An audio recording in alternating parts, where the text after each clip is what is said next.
Ia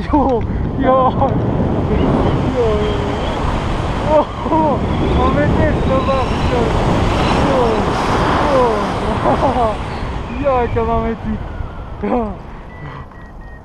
Ia ce m-am mețit! Știi ce m-am mețit? Ioi, da! Hai să încep până... Trebuie să fug? Nu, da. Că să mergem la aterizare, zic. Nu la aterizare, zic. Deci la aterizare s-a jos din scaun. Da, exact. Și pun mâna în față. Ia, de mine și le pun în față. Exact. Acum? Da. Nu de acolo, nu de acolo. Așa.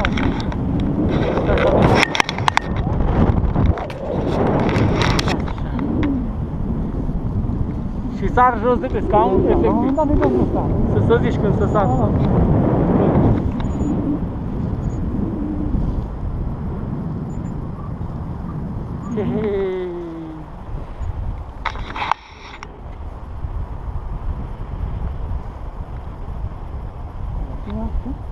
Să mă dau jos? Da, nu știu, nu știu. Gata.